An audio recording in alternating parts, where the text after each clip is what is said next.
আজকের ক্লাসটি খুবই গুরুত্বপূর্ণ হতে চলেছে আগামী যারা রাজ্য পুলিশ পরীক্ষা দেবেন অর্থাৎ পুলিশ কনস্টেবল পরীক্ষার জন্য কিন্তু এই প্র্যাকটিস সেটটা খুবই গুরুত্বপূর্ণ।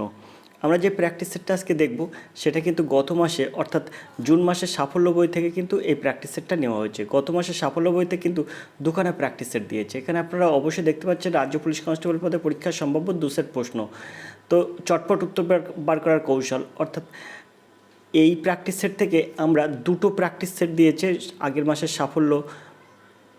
মাসের সাফল্যতে কিন্তু দুটো প্র্যাকটিস সেট দিয়েছে। আমরা আজকে একটি প্র্যাকটিস সেটের অঙ্ক প্রশ্নের সমাধান করব। তো চলুন সরাসরি অঙ্ক প্রশ্ন কী আছে দেখে নিই। তো আমরা চলে এলাম মূল প্র্যাকটিস সেটে। এখানে দেখুন লেখা আছে প্রথম সেট, অর্থাৎ আমরা আজকে এই ক্লাসে কিন্তু প্রথম সেট থেকে অঙ্ক প্রশ্নের সমাধান করব। এখানে একের দাগের প্রশ্ন আছে, আমরা দেখব। তো একের দাগের প্রশ্ন কী আছে, তো একের দাগের যে প্রশ্নটা আছে সেটা আমরা করব। তবে তার আগে দেখুন এখানে লেখা আছে সাফল্য। এখন একের দাগের প্রশ্ন আছে 30 থেকে 50-এর মধ্যে 30 থেকে 50 পর্যন্ত মৌলিক সংখ্যার গড় কত। তো আপনার আগে জানতে হবে মৌলিক সংখ্যা কাকে বলে। মৌলিক সংখ্যা কাকে বলে? যে সংখ্যা সেই সংখ্যা এবং 1 দ্বারা ভাগ করলে মিলবে সেগুলোকে বলবো মৌলিক সংখ্যা। বাকি যেসব সংখ্যা আছে সেগুলো কিন্তু যৌগিক সংখ্যা। তো এখানে 30-এর পরে কোন সংখ্যা সেই সংখ্যা দ্বারা ভাগ করলে মিলবে অথবা 1 দ্বারা ভাগ করলে মিলবে তারা কিন্তু মৌলিক সংখ্যা হবে। সেটা 30-এর পরে কী আছে? 31। তো দেখুন 31 কিন্তু এমন একটি সংখ্যা যেটি কিন্তু 1 দ্বারা ভাগ করলে মিলবে আর 31 দ্বারা ভাগ করলে মিলবে, অতএব 31 একটি মৌলিক সংখ্যা। সেইভাবে আপনি 32, 33, 34, 35, 36 পর্যন্ত হবে না। 37 যে আবার হচ্ছে একটা মৌলিক সংখ্যা, এটাও কিন্তু 37টাও কিন্তু 1 দ্বারা বিভাজ্য এবং 37 দ্বারা বিভাজ্য। তারপরে এখানে 37-এর পরে 38, 39, 40 এগুলো হবে না। 41 আবার কিন্তু মৌলিক সংখ্যা। 41-এর পরে 43 একটা মৌলিক সংখ্যা। 43-এর পরে 44, 45, 46 হবে না। 47 একটা মৌলিক সংখ্যা। তারপরে 48, 49 এগুলো সব যৌগিক সংখ্যা, এমনকি 50 যৌগিক সংখ্যা। এখান থেকে বলেছে 30 থেকে 50-এর পর্যন্ত মৌলিক সংখ্যাগুলির গড় কত। তো দেখুন 30 থেকে 50 পর্যন্ত মৌলিক সংখ্যাগুলো আমি লিখে নিলাম। এবার আপনি কী করবেন? এটা যোগ করবেন। যোগ করলে কত হয়? তো যোগ করলে হয় 7 আর 1 8 আর 1 9 আর 3 12 আর 7 19, 19-এর 9 হাতে 1, 4 1 5 5 আর 4 9 9 আর 4 13 13 আর 3 16 16 আর 3 19, অর্থাৎ 199। এবার যেহেতু বলেছে মৌলিক সংখ্যার গড় কত, তো এখানে কটা সংখ্যা আছে? যেহেতু এখানে বলেছে 30 থেকে 50 পর্যন্ত মৌলিক সংখ্যার গড় কত, তো এখানে কটা সংখ্যা আছে? 1 2 3 4 5টা সংখ্যা আছে, তাই আমি এটাকে 5 দিয়ে ভাগ করব। 5 দিয়ে ভাগ করলে এখানে কাটাকুটি করলে কত হয়? 3 5 15 আর 4 দাও 19, 49 হয়। তো 5 7 35, 5 9 45, 45 আর 4 দাও 49, 5 8 40, অর্থাৎ 39.8। দেখুন এখানে ডির দাগ হবে সঠিক উত্তর 39.8। আশা করি আপনারা বুঝতে পেরেছেন। আমরা 2-এর দাগের প্রশ্ন দেখব। 2-এর দাগের প্রশ্ন আছে 7-এর প্রথম 10টি গুণিতকের গড় কত। যদি এরকম থাকে তাহলে এই বলেছে 7-এর প্রথম 10টি গুণিতকের গড় কত। তো এরকম অঙ্ক কিন্তু থাকে, যে কোনো কম্পিটিটিভ পরীক্ষায় এরকম একটা ছোটো অঙ্ক থাকবে, কিন্তু এর মূল্য কিন্তু অন্যরকম। তো আপনি এটা কিভাবে সহজে সমাধান করবেন, একটা শর্টকাট টিপস আপনাদের বলে দিই। 10টাকে আপনি ভাঙাবেন। 10টাকে ভাঙালে কত হয়? তা 10/2। 10টাকে আপনি হাফ করবেন, হাফ করলে হয়ে যায় 5। তো এইবার আপনার কী করতে হবে? এখানে 7 গুণ 5 যোগ 7 গুণ 6। এবারে এটাকে আপনি 2 দিয়ে ভাগ করবেন, তাহলে আপনার এটা সমাধান হয়ে যাবে। তো 5 7 35 আর 6 7 42, 42 আর 35 কত হয়? 35 35 70 আর 7 77, 77/2 হয়। 77/2 মানে কত? 77/2 মানে আপনার হয়ে যাবে 37 দিন 74, 38 দিন 76 আর 1 দাও 77, মানে 5 দিন 10, অর্থাৎ এখানে হয়ে যাবে কিন্তু 77/2। এটাকে যদি আপনি কাটাকুটি করেন তাহলে 38.5 হবে। তো সিদ্ধাক হবে সঠিক উত্তর। আশা করি আপনারা বুঝতে পেরেছেন। আমরা 3-এর দাগের প্রশ্নে চলে যাব। একটি সংখ্যা ও সংখ্যাটি 3/6 অংশের অন্তর। 3/6 অংশের অন্তর কত বলেছে? 3/6 অংশের অন্তর হচ্ছে 50। সংখ্যাটি কত? তো আপনারা বারবার রিকোয়েস্ট করেন যে এক্স ধরে অঙ্ক করবেন না দাদা। তাই আমি এখানে আপনাদের জন্য কি করছি, আমি এক্স ধরে অঙ্ক করব না, আমি এটা সহজ নিয়মে করব, কিন্তু এক্স ধরে করব না। এক্স ধরে করলে সহজেই উত্তর বেরিয়ে আসে, কিন্তু আরও সহজে কিভাবে আপনি বার করবেন এবং নির্ভুল হবে সেটি। এখানে বলছে একটি সংখ্যা ও সংখ্যাটি 3/5 অংশের অন্তর কত বলেছে? 50। এখন আপনি এখান থেকে কি করবেন, আপনি মনে করবেন সংখ্যাটা 125, তো আপনি সংখ্যাটা 125 মনে করলেন। এখন সংখ্যাটির 3/5 তার মানে 125-এর 3/5 কত হবে, তো 3/5 দিয়ে গুণ করুন, তাহলে কত হচ্ছে 5 25 125, অর্থাৎ 25 আর 3 যদি আপনি গুণ করেন তাহলে হয়ে যাবে 75। এবার আপনি এটাকে বিয়োগ করুন, বিয়োগ করলে কত হয়, 5 5 মিলে 0, 7 আর কত হলে 12, 5 হলে 12, কত হচ্ছে বিয়োগ করলে 50। তাই তো আপনাকে বলেছে এই সংখ্যা এবং সংখ্যাটির 3/5 অন্তর তো বলেছে 50, তাহলে আপনার তো এখানে 50 বেরিয়ে গেল। তাহলে আপনি নিশ্চিন্তে এটাও উত্তর করতে পারছেন, ডি দাগ হবে সঠিক উত্তর। আশা করি আপনাদের বুঝতে অসুবিধা হলো না। আমরা 4 দাগের প্রশ্ন চলে যাব। দুটি সংখ্যার গুণফল 120, সংখ্যা দুটির যোগফল 289, সংখ্যা দুটির যোগফল কত? তো 4 দাগের প্রশ্নটা আমরা একটু এদিকে সরিয়ে আনবো, এদিকে সরিয়ে আনার পরে এবার আমি দেখছি 4 দাগের প্রশ্ন আছে, দুটি সংখ্যার গুণফল 120, সংখ্যা দুটির বর্গের যোগফল 289, সংখ্যা দুটির বর্গের যোগফল 289। এবার বলেছে সংখ্যা দুটির যোগফল কত, তাহলে সংখ্যা দুটির যোগফল আপনার এখান থেকে বার করতে হবে, সংখ্যা দুটির যোগফল কত। তো আপনি এটাকে কীভাবে সহজে সমাধান করবেন, এটাও আপনি অপশান ধরে সমাধান করতে পারবেন। এখানে বলেছে দুটি সংখ্যার যোগফল কত, আচ্ছা আপনি মনে করুন দুটি সংখ্যার যোগফল 20, তাহলে 20কে এমন দুটি সংখ্যায় ভাগ করুন যে সেই দুটি সংখ্যার গুণফল যেন 120 হয়।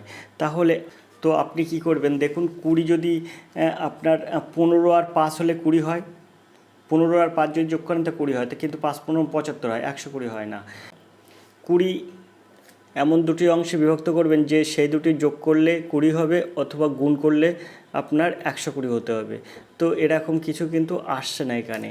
এবার আপনি এই 23টা দেখুন, 23 দ্বারা করা যায় কিনা দেখব। তো আমি যদি এখানে 15 করি আর গুণ 8 করি, তা দেখুন 8 15 120 হচ্ছে, আবার 15-র সঙ্গে 8 যোগ করলে হয়ে যাচ্ছে 23। তো এখান থেকে খুব সহজে কিন্তু আমরা বার করতে পারবো। তো 15 আর 8 গুণ করলে 120 হচ্ছে, 15 আর 8 যোগ করলে 23 হচ্ছে। এখানে কিন্তু সেটাই বলছে দুটি সংখ্যার গুণফল 120, দেখুন দুটি সংখ্যার গুণফল 120 হচ্ছে, বলছে সংখ্যা দুটির যোগফল কত, তো সংখ্যা দুটির যোগফল আমরা 23 ধরেছি। এইবার আমার দেখতে হবে যে এটা আমি ঠিক করলাম কিনা, তার জন্য কী করতে হবে, সংখ্যা দুটির বর্গের যোগফল 290 হয় কিনা দেখতে হবে। সংখ্যা দুটির বর্গের যোগফল, তো 15-র বর্গ কত হয়, 15 15 225 হয়। এবার আর 8-এর বর্গ কত হয়, 8 8 64 হয়। তো যোগ করব, যোগ করলে আমরা 290 পেলে মনে করব যে বিদ্যাকটা সঠিক উত্তর হবে। তো দেখুন 4 আর 5 9 হবে, 6 আর 2 8 হবে, আর 2টা বসে যাবে, 290 হচ্ছে। দেখুন এখানে ঠিকই আছে, তাহলে আমরা বলতে পারি বিদ্যাক সঠিক উত্তর। আশা করি আপনারা বুঝতে পেরেছেন, মানে 23 হবে এর সঠিক উত্তর। 4 দাগের সঠিক উত্তর হবে বিদ্যাক, অর্থাৎ সংখ্যা দুটি যদি যোগ করেন তাহলে 23 হবে, আবার সংখ্যা দুটি যদি গুণ করেন তাহলে 120 হবে, 15 8 যদি গুণ করেন 120 হবে। তো আশা করি আপনারা বুঝতে পেরেছেন। আমরা 5 দাগের প্রশ্নে যাব। আজ থেকে 5 বছর আগে রাজুর যা বয়স ছিল, আজ থেকে 15 বছর পরে রাজুর বয়স হবে তার 5 গুণ। রাজুর বর্তমান বয়স কত? তো কীভাবে আপনি সহজে সমাধান করতে পারবেন, খুব সহজে সমাধান করতে পারবেন। এখানে যেহেতু উত্তর চেয়েছে রাজুর বর্তমান বয়স কত, তো রাজুর বর্তমান বয়স আপনি মনে করুন 15। তো যদি রাজুর বর্তমান বয়স 15 হয়, তা 5 বছর আগে কত ছিল, 5 বছর আগে ছিল কিন্তু 10। 5 বছর বিয়োগ করে দেবেন, তা 5 বছর বিয়োগ করলে থাকে 10। তো 5 বছর আগে কত ছিল, 10। বলছে আজ থেকে 15 বছর পরে, অর্থাৎ এখন যদি তার 15 হয়, তা এখান থেকে 15 বছর পর কত হবে, 30। রাজুর বয়স হবে তার 5 গুণ। তার মানে এখানে বলছে আজ থেকে 5 বছর আগে রাজুর যা বয়স ছিল, আজ থেকে 15 বছর পরে রাজুর বয়স তার 5 গুণ হবে। তো 15, এখন যদি বয়স 15 হয়, তার 5 বছর আগে ছিল কত, 10। এবার বলেছে আরও 15 বছর পরে, অর্থাৎ 15-র সঙ্গে আপনি 15 যোগ করুন, তাহলে 30 হবে। তো 10-এর 3 গুণ হয় 30, কখনো 5 গুণ হয় না, তাই এটা কিন্তু হবে না, 15টা হবে না। তো এখানে 14টাও কিন্তু হবে না। তাই এখানে আমরা একটা দেখব, এখানে আমরা যদি এরকম করি, মানে রাজুর বর্তমান বয়স 10 মনে করব, রাজুর বর্তমান বয়স 10। এখন রাজুর যদি বর্তমান বয়স 10 হয়, তাহলে 5 বছর আগে কত ছিল, 5 বছর আগে ছিল কিন্তু 5। এখন যদি 5 বছর আগে 5 হয়, তাহলে 15 বছর, মানে রাজুর এখন বয়স তো 10, তা 15 বছর পরে কত হবে, 15 বছর পরে কিন্তু 15 যোগ হয়ে যাবে, দেখুন 25 হচ্ছে। তাহলে 25 যদি হয়, তাহলে দেখুন 5-এর 5 গুণ হচ্ছে, 5-এর সঙ্গে 5 গুণ করুন, তাহলে 25 হচ্ছে। তাহলে আমরা বার করতে পারলাম উত্তরটা, উত্তর কত হলো, 10। তো আশা করি আপনারা বুঝতে পেরেছেন, অপশান কিন্তু 10 আছে পরের পেজে। তো চলুন, তো আমরা এবার দেখব অপশানটা কী আছে। তো অপশান যদি 10 থাকে তাহলে উত্তরটা আমরা নেব, যদি না হয় তাহলে আমরা দেখব পরের অপশানটা, তারপরে মানে যে অপশানগুলো আছে তার থেকে কি করে সমাধান করা যায়। তো চলুন দেখি 10 আছে কি না।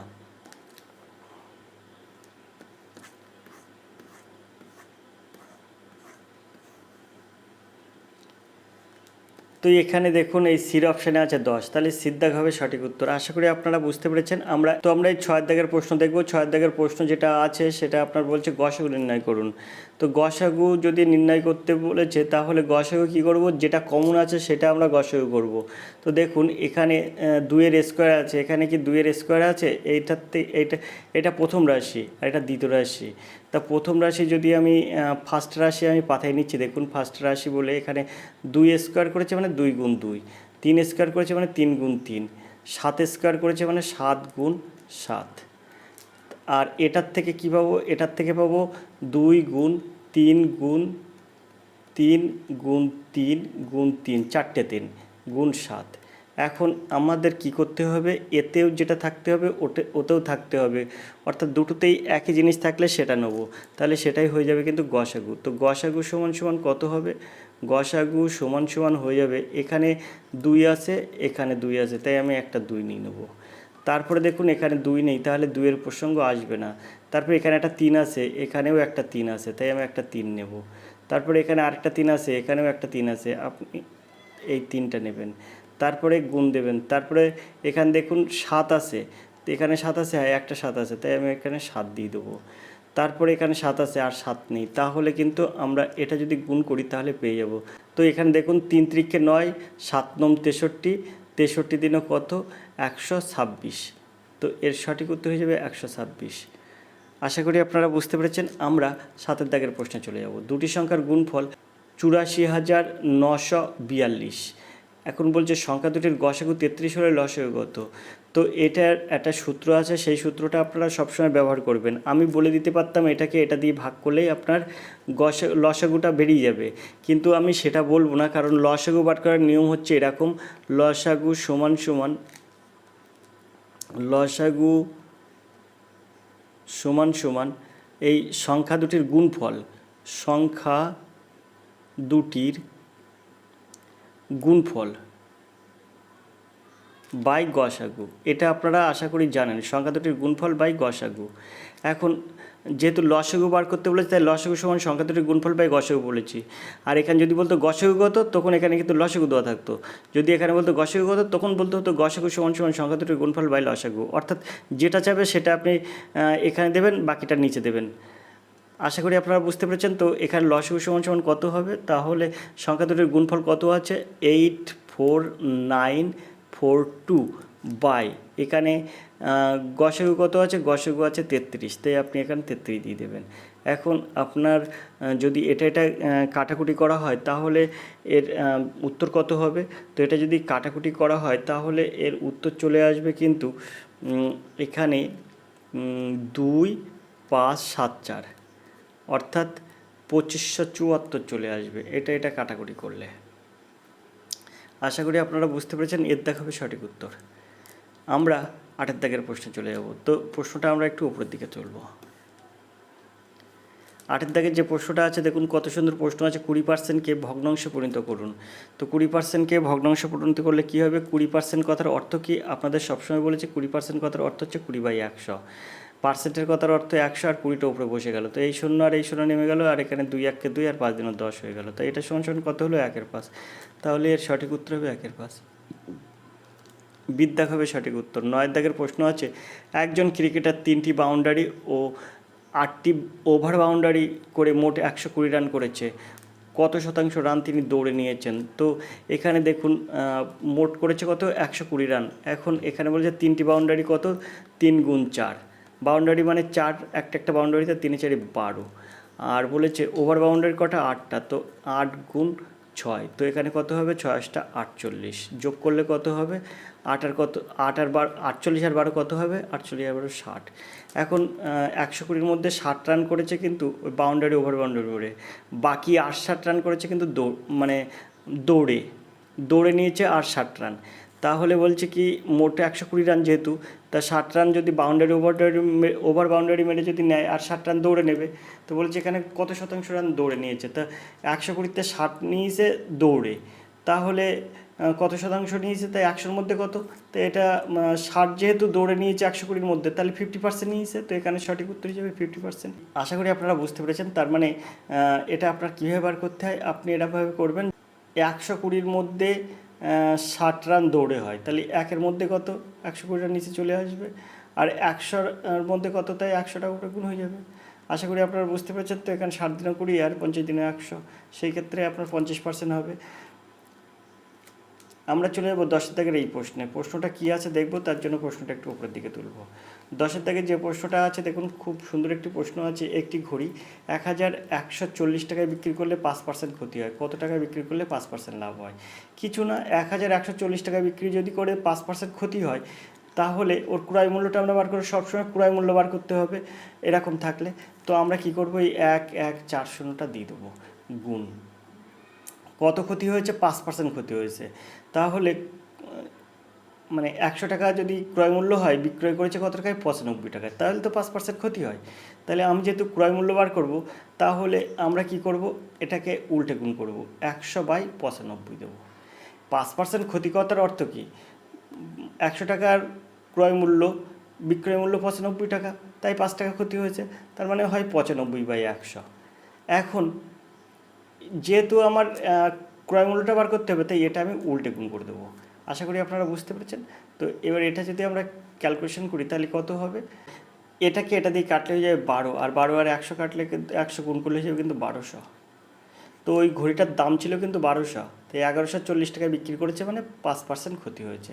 কত টাকায় বিক্রি করলে 5% লাভ হবে, 5% লাভ করতে গেলে কী হবে, 100 টাকা কিনলে 105 টাকায় বিক্রি করতে হবে, তাই তো। তো এটা 105/100, তো এখানে আপনি 105/100 দিয়ে গুণ করে দেবেন, তো 105/100। যেহেতু আপনার বলেছে যে মানে কত টাকায় বিক্রি করতে হবে, তাই আপনি এটা কিন্তু সরাসরি 105/100 দিয়ে গুণ করছেন। এটার কিন্তু এটা সরাসরি এরকমভাবে গুণ হবে, এটা কিন্তু উল্টো করে গুণ হবে না।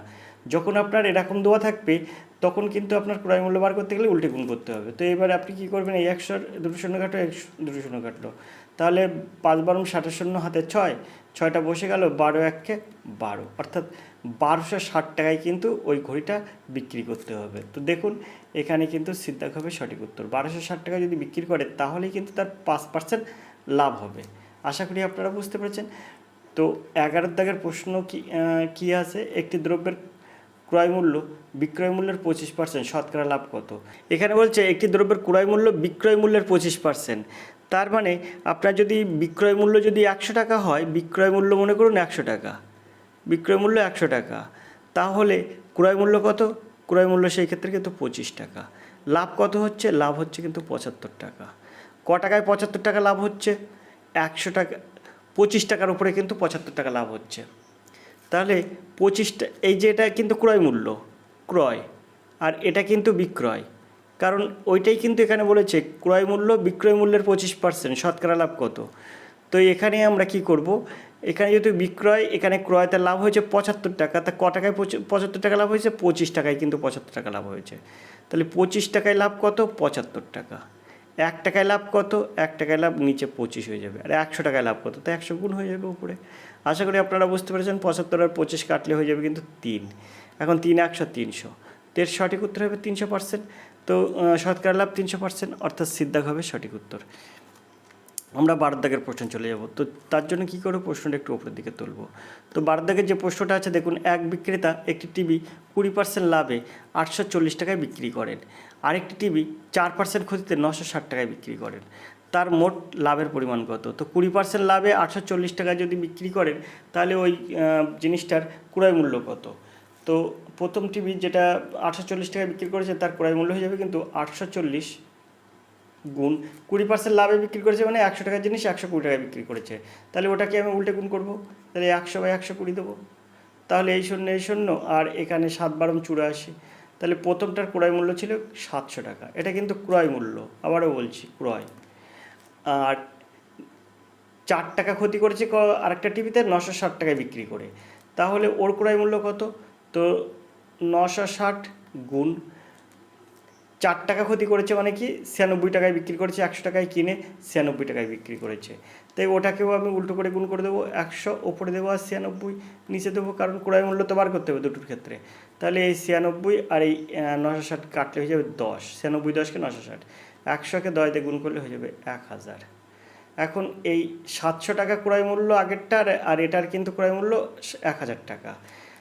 তাহলে দুটোর ক্রয় মূল্য কত? তো দুটোর ক্রয় মূল্য কিন্তু 1700 টাকা। আর দুটোর বিক্রয় করছে কত? একটা হচ্ছে 840 টাকা, আরেকটা বিক্রি করছে হচ্ছে 960 টাকা। তার মানে 0, 4 6 10 0 হাতে 1, 9 10, 10 আর 18। তো 1800 টাকায় বিক্রি করছে, 1700 টাকা 800 টাকায় বিক্রি করছে, আর 1700 টাকা দুটোর ক্রয় মূল্য। তাহলে লাভ হচ্ছে কত? 100 টাকা। বলছে তার মোট লাভের পরিমাণ কত। তো চলুন দেখি ওখানে কী আছে অপশানে। বলেছে যেহেতু লাভের হার বার করতে বলেছে, তাই আমি কি করব, 1700 টাকায় লাভ হয় 100 টাকা, 1 টাকায় লাভ হয় 1700 নিচে চলে আসবে, আর 100 টাকায় লাভ হয় কত? 100 উপরে চলে যাবে। তো এই দুটো শূন্য এই দুটো শূন্য কেটে যাবে, কেটে গেলে 100/17 হবে। তো 100/17 অর্থাৎ কত হবে? 6 17 102, 5 17 85, 85 আর 15, 85 আর 15 হয় 100। তো এখানে 5 পূর্ণ 15/17 অর্থাৎ ডির দাগ হবে সঠিক উত্তর। আশা করি আপনারা বুঝতে পেরেছেন। আমরা চলে যাবো 13 দাগের প্রশ্নে। 13 দাগের যে প্রশ্নটা আছে দেখুন, A/B সমান সমান 2:3, B/C সমান সমান 4:3, তাহলে A/B/C সমান কত? তো আমি আপনাদের এই অঙ্কের বেলায় বারবার বলে দিয়েছি, আপনারা যারা দ লিখতে পারবেন, অর্থাৎ বাংলায় এই যে দ আছে, এই দটা যদি আপনি লিখতে পারেন তাহলে এই অঙ্ক করা সহজ হয়ে যাবে আপনার কাছে। তো আমি সেখানে আপনাদের আবার একবার দেখিয়ে দিচ্ছি। দেখুন A/B সমান সমান কত? 2:3। ভালো করে আপনারা বুঝবেন। B/C এটা সমান সমান কত? B/C সমান সমান 4:4 কত? 4:3। এখন দ লিখতে পারবেন, আমি বলেছি দ এরকমভাবে দ দেবেন। তো আপনি এটা দ দিন এরকমভাবে, এই যে আপনি দ দিচ্ছেন। তো এখানে 4-এর সাথে 2 গুণ করবেন, 4 দিন 8, অর্থাৎ A/B/C এটা সমান সমান 4 দিন 8। এই 4-এর সাথে এই 2 গুণ করবেন 8, এবারে 4-এর সাথে 3 গুণ করবেন, 3 4 12, তো 12। আর এখানে 3 3 9, অর্থাৎ A/B/C সমান সমান কত? 8:12:9, 8:12:9। তাহলে এখানে বলেছে A/B/C সমান সমান কত? 8:12:9। তো দেখুন 8:12:9 কই, এর দাগ হবে সঠিক উত্তর, 8:12:9। তো আমরা চলে যাবো পরের প্রশ্নে। সব অঙ্কগুলো কিন্তু, তো আপনারা অঙ্ক দেখার পরে আপনারা ভাববেন না যে অঙ্কগুলো খুব সহজ। অঙ্কগুলো কিন্তু আদৌ সহজ না, অত সহজ না কিন্তু। আর এরকম যেমন টাইপের অঙ্ক পড়েছে ঠিক তেমন টাইপের অঙ্ক কিন্তু ওয়েস্ট বেঙ্গল পুলিশ পরীক্ষায় পড়বে। আপনি দেখতে পাচ্ছেন অঙ্কটা সহজ, কিন্তু আপনি করতে পারবেন না। শুধু করতে পারবেন না কেন? কারণ আপনি অঙ্ক প্র্যাকটিস করেন না। অঙ্ক প্র্যাকটিস না করলে কিন্তু আপনি জীবনেও অঙ্ক দেখে কিন্তু কিছু করতে পারবেন না। আপনাদের বারবার আমি একটা কথাই বলছি যে আপনারা প্র্যাকটিস করুন। ধরুন আপনি দিনে রাত্রে মনে করুন 24 ঘন্টার মধ্যে আপনি 12 থেকে 14 ঘন্টা পড়ছেন। আমি এটা মনে করছি, মনে করছি আপনি 12 থেকে 14 ঘন্টা পড়ছেন। 12 থেকে 14 ঘন্টা যদি আপনি পড়েন, তাহলে আপনি অঙ্ক করছেন হয়তো 1 ঘন্টাও ঠিক করে অঙ্ক করছেন না। অঙ্ক করা বলতে অঙ্ক দেখা না, কিন্তু অঙ্ক প্র্যাকটিস করা। তো 14 ঘন্টার মধ্যে যদি আপনি 7 ঘন্টা অঙ্ক প্র্যাকটিস করেন, বাদবাকিটা আপনি পড়েন, তাহলে দেখবেন আপনার অঙ্কে যথেষ্ট ভালো আপনি পারফরমেন্স করতে পারছেন। আর একবার অঙ্ক আপনার যদি আপনি অঙ্ক এরকম নিমেষে সহজে সমাধান করতে পারেন, একবার আপনার ব্রেনের মধ্যে যদি অঙ্ক একবার ঢুকে যায়, তাহলে সেটা বেরোবে না। এবং অন্যান্য সাবজেক্টগুলো আপনি পড়ে ধরে রাখতে পারবেন। অঙ্কের কিন্তু বিরাট গুণ আছে। সেই অঙ্ক আপনাদের করতে হবে, শুধুমাত্র অঙ্ক দেখলে হবে না। অঙ্ক বারবার করে বলছি প্র্যাকটিস করুন। আর সেই প্র্যাকটিসের সেট কিন্তু নিয়মিত আর এডুকেশন স্কুল আপনাদের জন্য দিয়ে যাচ্ছে। নিয়মিত প্রতিদিন একটা করে নতুন সেট, প্রতিদিন একটা করে নতুন প্র্যাকটিস সেট। কোন অঙ্ক আপনার প্রবলেম হবে, সব অঙ্কগুলো কিন্তু আপনার প্রতিনিয়ত একটা করে প্র্যাকটিস সেট। এটা হলো ওয়েস্ট বেঙ্গল পুলিশের জন্য একটি মানে সবচেয়ে গুরুত্বপূর্ণ চ্যানেল, যা কিন্তু ওয়েস্ট বেঙ্গল পুলিশ নিয়ে কিন্তু সবসময় এই চ্যানেলটা ভাবে যে এদের কি করে পাস করানো যাবে। তো আপনারা যারা অঙ্কে দুর্বল আছেন, তারা অবশ্যই আপনি পাস করতে পারবেন। শুধুমাত্র চাই একটু আমার কথা মতো প্র্যাকটিস, তাহলে কিন্তু আপনি সহজেই সমাধান করতে পারবেন অঙ্কের যাবতীয় সমস্যা। এবং ওয়েস্ট বেঙ্গল পুলিশ, কলকাতা পুলিশে আপনি দেখুন রেজাল্ট আপনি সুন্দর করে অঙ্কে অঙ্কে আপনি যথেষ্ট ভালো নাম্বার পেতে পারবেন। তো যদি আপনাদের এ বিষয়ে আরও যদি আপনাদের মনে হয় যে আমার সঙ্গে কথা বলার দরকার, অথবা পিডিএফ সংক্রান্ত কোনো বিষয়ে কথা বলতে পারেন, অথবা আপনার মনে হয় যদি অঙ্কের আরেকটু সাহায্যের দরকার, তাহলে আপনি সরাসরি ফোন করুন এই নাম্বারে 85 85 9 82 506। আপনি যদি এই নাম্বারে পুলিশকে ফোন করেন তাহলে রাত 10টা থেকে 11টার মধ্যে আপনি ফোন করবেন। আপনার যাবতীয় সমস্যা থাকলে আপনি সমাধান করে দেব। আর ওয়েস্ট বেঙ্গল পুলিশ কী করে আপনি সহজে আপনি এই ওয়েস্ট বেঙ্গল পুলিশটা পাস করবেন তার বিভিন্ন রকম টিপস আমি দেব। আপনারা সরাসরি আমাকে ফোন করতে পারেন রাত 10টা থেকে 11টা, এই নাম্বারে আপনি ফোন করবেন রাত 10টা থেকে 11টার মধ্যে। তো আমরা 14 দাগের প্রশ্ন দেখব। এক ব্যক্তি একটি কাজ 5 দিনে শেষ করলেন, কিন্তু তার পুত্র এসে তার সঙ্গে কাজ করলেন 3 দিনে, কাজটি শেষ হয়ে গেল। তার পুত্র কত দিনে কাজটি শেষ করতে পারবে? তো এটা আপনি কিভাবে সমাধান করবেন? একদম নিমেষে এইসব অঙ্ক সহজে সমাধান হয়ে যায়। তো এরকম থাকলে আপনার যদি এরকম থাকতো যে এক ব্যক্তি একটি কাজ 5 দিনে করে, আরেকজন ব্যক্তি 3 দিনে করে, তাহলে দুজনে একসঙ্গে কাজটি কত দিনে শেষ করবে? তাহলে আপনি একটা সূত্র ব্যবহার করতে পারতেন, সেটা হচ্ছে AB/A+B। এই সূত্রটা ব্যবহার করতে পারতেন। তখন কিন্তু থাকতো দেখাচ্ছে এক ব্যক্তি একটি কাজ 5 দিনে করে, অন্যজন 3 দিনে করে, তাহলে তারা দুজনে একসঙ্গে কাজটি করলে কত দিনে শেষ হবে? তাহলে কিন্তু আপনার AB/A+B হতো। এখন এখানে বলেছে দেখুন, বলছে কি যে এক ব্যক্তি কাজটি 5 দিনে শেষ করেন, কিন্তু তার পুত্র এসে তার সঙ্গে যোগ দিলে 3 দিনে শেষ করেন। যদি এরকম থাকে তাহলে দুজনে, তাও এখানে বলছে তার পুত্র কত দিনে একা কাজটি শেষ করতে পারবে, মানে এরকম থাকলে তাহলে আপনি এই সূত্রটা কিভাবে ব্যবহার করবেন? সেই ক্ষেত্রে আপনার হয়ে যাবে সূত্র আপনার A-B, অর্থাৎ 5 গুণ 3, 5 বিয়োগ 3, তাহলে কত হচ্ছে? এখানে 15/2, তো 7.5 দিন হবে এর সঠিক উত্তর, অর্থাৎ এর দাগ হবে সঠিক উত্তর। আশা করি আপনারা বুঝতে পেরেছেন। এই অঙ্কগুলো কিন্তু আমি আবারও বলছি, যদি আপনার এখানে বলা থাকতো এক ব্যক্তি একটি কাজ 5 দিনে করে, অন্য ব্যক্তি আরেকটি কাজ 3 দিনে করে, ওই একই কাজ 3 দিনে করে, তাহলে দুজনে একসঙ্গে কাজ করলে কতদিন শেষ হবে? সেই ক্ষেত্রে AB/A+B। এখানে যেহেতু বলেছে মানে বাবা কাজ করেছে, কিন্তু তারপরে তার ছেলে এসে বাবার সঙ্গে যোগ দিয়ে 3 দিনে শেষ করেছে, তাহলে যদি পুত্র একা করতো তাহলে কতদিন লাগতো? এই রকম থাকলে কিন্তু আপনি এখানে একটা মাইনাস এনে দেবেন, ব্যাস অঙ্ক আপনার শেষ হয়ে যাবে। আমরা চলে যাব 15 দাগের এই প্রশ্নে। 4 অঙ্কের কোন বৃহত্তম সংখ্যা 88 দিয়ে পুরোপুরি বিভাজ্য? 88 দিয়ে বিভাজ্য করতে হবে 4 অঙ্কের কোন বৃহত্তম সংখ্যা?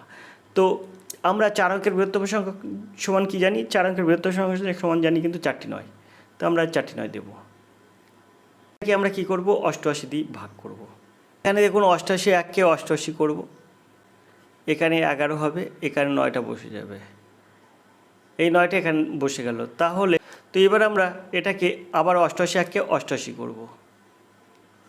8 কত হলে 9? 1 হলে 9, 8 কত হলে 11? 3 হলে 11, হাতে 1 1 1 মিল গেলে শূন্যের ধারে শূন্য বসে না। এবার আবার এই 9টা নামাবো। 9টা নামানোর পরে এবার কত দিয়ে দেবো? এবারে দেখুন 3 দিয়ে দেবো। 3 দিয়ে দিলে কী হবে? 3 8 24 4 হাতে 2, আর 3 8 24 আর 2 26। তো 4 আর কত হলে 9? তো 4 আর 5 হলে 9, তো আমি এটা একটু মুছে দেবো। 4 আর কত হলে 9? 4 আর 5 হলে 9, 6 আর কত হলে 11? 5 হলে 11, হাতে 1, 2 আর 1 3, 3 3 হলে 0, এধারে 0 বসে তাহলে 55 বেশি থাকছে। এখন আপনার কাজ কী হবে? আপনার কাজ হয়ে যাবে কিন্তু আপনি এই 4টি 9 থেকে আপনি এই 55টা বিয়োগ করে দেবেন। বিয়োগ করলে কত হয়? তো 5 আর কত হলে 9? 5 আর 4 হলে 9। তো দেখুন এখানে সবার শেষে 4 আছে, কিন্তু একটাই 9 9 4 4, দিদাগ হবে সঠিক উত্তর। তো আমরা এখানে আবার একটু ক্যালকুলেশন করে দেখি। 5 আর কত হলে 9? 4 হলে 9, 5 আর কত হলে 9? 4 হলে 9, আর 9 9 বসে গেল, তার মানে 99 44 সঠিক উত্তর, অর্থাৎ দিদাগ হবে সঠিক উত্তর। আশা করি আপনারা বুঝতে পেরেছেন। তো আমরা চলে যাব পরের প্রশ্নে। পরের প্রশ্ন দেখব কী আছে। তো এবার আমরা এই 16 দাগের প্রশ্ন দেখব। তো 16 দাগের যে প্রশ্নটা আছে এই প্র্যাকটিস সেটের এই 16 দাগের প্রশ্ন থেকে কিন্তু পরবর্তী প্রশ্নগুলো আমরা আগামীকাল প্র্যাকটিস সেটে সম্পূর্ণ করব। তো এই প্র্যাকটিস সেটে কিন্তু অঙ্ক আছে 30টি, অর্থাৎ এই ওয়েস্ট বেঙ্গল পুলিশে কিন্তু আপনাদের 25টা অঙ্ক করবে, কিন্তু এই প্র্যাকটিস সেটে যে প্র্যাকটিস সেটটা করছি সেই প্র্যাকটিস সেটে কিন্তু 30টা অঙ্ক আছে, এবং এমনকি রিজনিংও আছে কিন্তু 30টা। আজকের ক্লাসে কিন্তু আমরা এই 30টা অঙ্ক কিন্তু সম্পূর্ণ করলাম না, 15টা করলাম, বাকি 15টা কিন্তু আপনি কালকেই পেয়ে যাবেন। তো আজকের ক্লাসটি এই পর্যন্ত, দেখা হবে পরের ক্লাসে। ততক্ষণ আপনি কী করবেন, ভালো থাকবেন, সুস্থ থাকবেন। ধন্যবাদ, আপনাদের শুভ হোক।